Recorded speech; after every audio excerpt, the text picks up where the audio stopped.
नमस्कार दोस्तों। आज मैं आपको बताऊंगा फिक्स्ड डिपॉजिट क्या होता है और इसके क्या क्या फीचर्स हैं।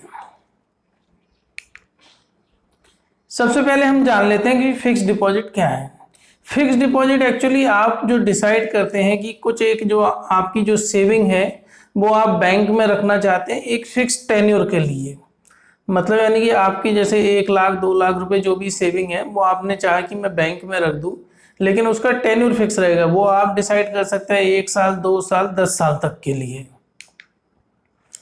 और इसमें क्या रहता है कि जैसे मान के चलिए आपने आज फिक्स डिपॉजिट बनाया तो उसकी एक मैच्योरिटी डेट फिक्स रहती है और मैच्योरिटी अमाउंट फिक्स रहता है।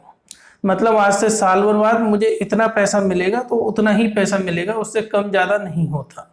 मैच्योरिटी आपकी फिक्स रहती है तो इसकी वजह से इसमें कोई रिस्क नहीं है। ये रिस्क नहीं होने की वजह से ये आज की डेट में एक आम आदमी के लिए सबसे ज़्यादा सुरक्षित सेविंग ऑप्शन है। मतलब अगर यदि आपने स्टेट बैंक ऑफ इंडिया या किसी भी पब्लिक या प्राइवेट सेक्टर बैंक में एफडी बनाई है तो वह सबसे ज़्यादा सुरक्षित है। बहुत कम रिस्क है, लेकिन इसकी वजह से थोड़ा आपको ब्याज भी कम मिलता है। हाँ, और जो भी जितने भी बैंक हैं, अगर यदि आप फिक्स डिपॉजिट बनवा रहे हैं, अगर आप अपने माता पिता जो आपके घर में बुजुर्ग हैं जो 60 ईयर्स से अबव है उनके लिए बनवा रहे हैं तो हमेशा आपको 0.5 से लेके 1% तक का बेनिफिट मिलता है। जो एक से नॉर्मल व्यक्ति को जो रेट ऑफ इंटरेस्ट मिलेगा सीनियर सिटीजन को उसमें 0.5 या 1% तक ज़्यादा मिलता है। फिक्स डिपॉजिट में एक और अच्छा ऑप्शन है। मान के चलिए अगर आप कोई फिक्स डिपॉजिट 5 साल के लिए कराते हैं तो उसमें आप टैक्स सेविंग के अंतर्गत एटीसी में आप उसका बेनिफिट ले सकते हैं। मतलब आप 1.5 लाख तक की अगर एफडी कराते हैं तो आपको एटीसी में 1.5 लाख तक का बेनिफिट मिल जाएगा, लेकिन उस एफडी का जो टेन्योर है वो 5 साल होना चाहिए। जब भी आप एफडी इशू करवाते हैं तो बैंक आपको एक रिसिप्ट इशू करता है।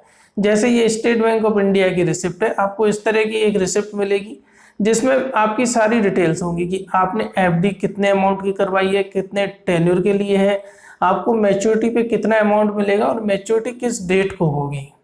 इसके अंदर आपकी अकाउंट डिटेल और सीआईएफ डिटेल, नाम, नॉमिनी का नाम वगैरह ये सब आता है। अभी जो फिक्स डिपॉजिट की जो रेट ऑफ इंटरेस्ट चल रही है टॉप 4 बैंकों में, आईसीआईसीआई, एसबीआई, एचडीएफसी और एक्सिस बैंक में, इसकी टेबल मैंने पीछे दी हुई है। ये रेट चेंज होती रहती है। मैंने अभी ये 10-15 दिन पहले ही ये रेट निकाली थी इन सारे बैंकों की वेबसाइट पर। अब जो फिक्स डिपॉजिट है वो कम से कम आपको 1,000 रुपये का कराना होता है और मैक्सिमम उसकी कोई लिमिट नहीं है।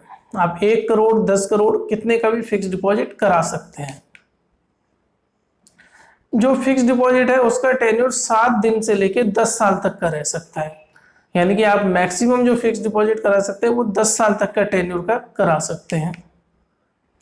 इसके अंदर नॉमिनेशन की फैसिलिटी होती है, जैसे कि एक सेविंग अकाउंट में होती है। जब भी आप एफडी कराएं आप इस चीज का विशेष ध्यान रखें कि आप उसके अंदर नॉमिनी जरूर फिलअप करें। नॉमिनी फिलअप करने से कभी कुछ अनहोनी हो जाती है तो एटलीस्ट आपके लीगल हेयर्स को ज़्यादा दिक्कत ना आए। फिक्स डिपॉजिट अगर यदि आप किसी भी बैंक की एक शाखा में है तो उसी बैंक की आप किसी भी शाखा में उसको ट्रांसफ़र करा सकते हैं। मान के चलिए अगर आपका अकाउंट एचडीएफसी में बॉम्बे में है, वहाँ आपने उसकी फिक्स डिपॉजिट कराई है तो आप दिल्ली में अपनी फिक्स डिपॉजिट को ट्रांसफ़र करवा सकते हैं वहाँ उनकी किसी भी ब्रांच में। अब हम एक छोटी सी चीज देख लेते हैं, फिक्स डिपॉजिट और रिकरिंग डिपॉजिट में क्या अंतर है। ये दोनों टर्म सेम ही है, इसके बारे में जो मेन डिफरेंस है वो हम जान लेते हैं।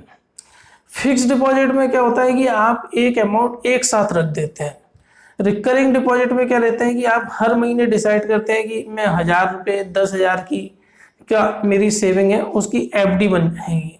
एक्चुअली रिकरिंग डिपॉजिट में भी आपकी एफडी बनती है, लेकिन कई बार क्या रहता है कि जो हमारे गोल्स होते हैं कि जैसे हमारी बच्ची की हमें शादी करनी है, उसके लिए 25 लाख रुपए चाहिए उसकी शादी के लिए, तो 25 लाख आज तो है नहीं आपके पास या मेरे पास हो कि मैं आज की डेट में बैंक में रख दूं। लेकिन है क्या कि मैं ये मान के चलता हूँ मैं हर महीने 5-5 हज़ार रुपये बचाऊंगा और वो मैं उसका रिकरिंग डिपॉजिट करवा दूंगा। तो उससे क्या रहता है कि छोटी छोटी सेविंग एक बहुत बड़ा अमाउंट बन जाती है आगे चल के। तो रिकरिंग डिपॉजिट उन्हीं लोगों के लिए है जो ये चाहते हैं कि हम टाइम के साथ थोड़ी थोड़ी सेविंग कर करके अपने बच्चों के लिए, अपने भविष्य को सुरक्षित करने के लिए कुछ करें। अब मान के चलिए आपने फिक्स डिपॉजिट करा लिया, लेकिन अब आपको पैसों की जरूरत पड़ गई बीच में। तो अगर यदि आप फिक्स डिपॉजिट ब्रेक करवाते हैं तो उसमें पेनल्टी लगती है। पेनल्टी आपकी लगभग 1% के आसपास हर बैंक ले लेता है। लेकिन अगर यदि आप मेरी जो राय है, मान के चलिए अगर आपका फिक्स डिपॉजिट है और आपको पैसों की जरूरत पड़ गई, तो आप उस एफडी को ब्रेक मत कराइए। आप उस एफडी के अगेंस्ट लोन ले लीजिए, जो कि आपको बिना किसी डॉक्यूमेंट के, बिना किसी ज्यादा कागजी कार्रवाई को आपको मिल जाएगा। मान के चलिए अगर आपकी एफडी 1 लाख की है तो आपको 90,000 तक का लोन उस पर मिल सकता है। मैंने वीडियो भी बनाया हुआ है, अगर आप ऑनलाइन करना चाहते हैं ओडी अगेंस्ट एफडी तो आप कर सकते हैं।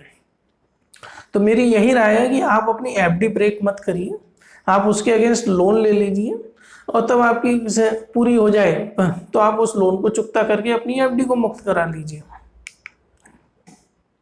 जब भी आप एफडी कराएंगे तो उसके साथ एक फॉर्म लगता है। अगर यदि आपने बैंक में केवाईसी वगैरह पूरी है तो आपको आधार कार्ड पैन कार्ड की जरूरत नहीं है। बाकी अगर यदि नहीं है तो पहले आपको आधार कार्ड पैन कार्ड देके अपनी केवाईसी अपडेट करानी पड़ेगी 50,000 से ऊपर की एफडी के लिए। आप इसको किसी भी बैंक में जाके अप्लाई कर सकते हैं, और अगर यदि आपने इंटरनेट बैंकिंग ले रखी है तो आप ऑनलाइन भी एफडी अवेल कर सकते हैं बिना ब्रांच जाए हुए। मैंने ऊपर वीडियो बनाया हुआ है कि एसबीआई में आप ऑनलाइन एफडी किस तरीके से क्रिएट करेंगे। अब हम एक चीज देख लेते हैं कि आजकल आपने देखा है पीएमसी बैंक फेल हो गया, बीच में रूमर आई थी कि यस बैंक भी फेल हो रहा है। अगर इस तरह के मान के चलिए आपने कहीं एफडी बना रखी है तो इस केस में क्या होगा। होता क्या है कि आरबीआई जो रेगुलेटरी बॉडी है सारे बैंकों की, वो अपनी तरफ से गारंटी देती है 5 लाख तक के अमाउंट की। मान के चलिए अगर आपने 2 लाख की एफडी बनाई हुई थी पीएमसी बैंक में, तो आरबीआई की तरफ से उस पर 2 लाख की गारंटी है। और मान के चलिए अगर आपने पीएमसी बैंक में 10 लाख की एफडी बनाई हुई थी तो आरबीआई की मैक्सिमम गारंटी सिर्फ 5 लाख तक की है, मतलब 5 लाख तक का आपका अमाउंट सिक्योर्ड है पीएमसी बैंक में। तो आप इस चीज का भी ध्यान रखिए कि आरबीआई ने जो अभी जो गारंटी एक्सटेंड करी है वो 5 लाख तक की करी है। आपका कोई भी सेविंग अकाउंट या फिक्स डिपॉजिट में जो भी अमाउंट है उसमें 5 लाख तक की गारंटी आरबीआई देता है। फ्रेंड्स, मुझे उम्मीद है आपको मेरा वीडियो पसंद आया होगा। प्लीज अपने व्हाट्सएप, फेसबुक, इंस्टाग्राम ग्रुप पे जरूर शेयर करें मेरा वीडियो, और मेरा चैनल लाइक और सब्सक्राइब करना ना भूलें। Thank you friends.